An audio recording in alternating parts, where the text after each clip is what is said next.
Greetings fellow painters, today we're going to paint light skin using our universal skin recipe. This is the exact same recipe that I used to paint the dark flesh in our previous video.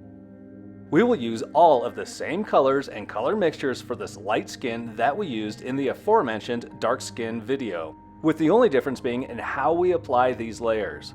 Welcome to Trehane Miniatures. I'm starting with a miniature that is primed in black and beginning the skin with a thin layer of German Camo Black Brown. This miniature has some blue on its back that I'm going to work around for now. This blue will be the foundation for a blue OSL glow that I'll add later. The black-brown paint is applied uniformly over all of this monster's skin. It's going to dry pretty darn dark over this black primer, so we'll follow this initial coat up with a second layer. For this second layer, I'm not going to paint into the deepest recesses. This second layer will add opacity to the black-brown and make it look more brown than black. By not adding this second layer to the recesses, it will remain dark there and act as our deepest shadow color. Next, we mix German Camo Black Brown and Orange Brown to create our secondary shadow color. When painting lighter subsequent layers, I'm mindful to draw my brushstrokes from the shadow areas towards the top of each muscle. I want the muscle to get lighter near the top, which is closest to the light source. Beginning the stroke partially in the shadow area will create a gentle transition to the new colors. This monster character probably isn't the best subject to showcase light human skin color, but the large surface area of its muscles and exposed skin are great for demonstration.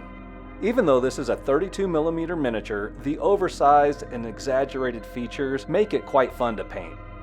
Now I move on to orange brown to further enhance our shadow color, and continue to work towards the lighter skin tone that I'm ultimately striving for. I'm still using fairly broad strokes with this layer and not really creating any texture or definition. Compare that with the dark skin tone miniature that I painted where this orange-brown layer was the first highlight color, which I painted very meticulously with short strokes and some stippling. As with every layer, I make sure to thin this to a layer consistency. This means that I want it thinned enough that it will dry somewhat translucent.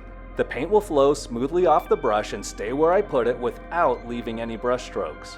It will be opaque enough to see the color that I'm using, but still allow some of the color underneath to affect its final tone. I'll apply a second layer to a slightly smaller area of the muscle to solidify the opacity of the orange in this smaller area before moving on to my next color layer. Layering on smaller and smaller areas with properly thinned paint is how I work towards a smooth transition from the darkest shadows to the brightest highlights. Of course, as the layers get brighter, I'm sure to go in and glaze some smoother transitions to tie everything together.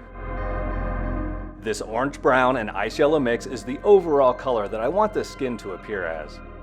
Now I will pay more attention to my brush strokes, making sure to draw every stroke towards the light source. I imagine that the light is coming from the creature's upper right for this piece, and that the blue glow will be coming from the creature's back upper left. I'm going to focus much more on the highlighting on the right side of the miniature and allow the skin to get a little darker as it gets closer to the left side. Even though this is the mid-tone color for the skin, the lower limbs and left side of the ribcage aren't going to receive any of this color.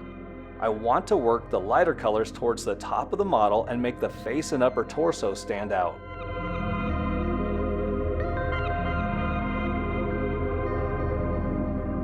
For the highlights, I'm using pure ice yellow.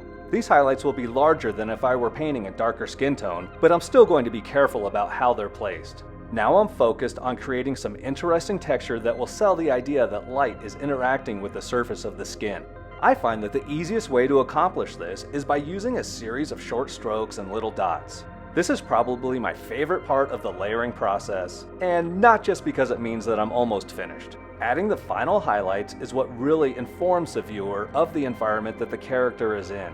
I find it to be the most artistic and expressive part of my painting. In future videos, I'll begin to explore how various color filters, glazes, and shading techniques can add more interest to this basic approach to layering skin tones. Thank you so much for watching. Please hit the like button and subscribe to the channel to join our growing community of painters.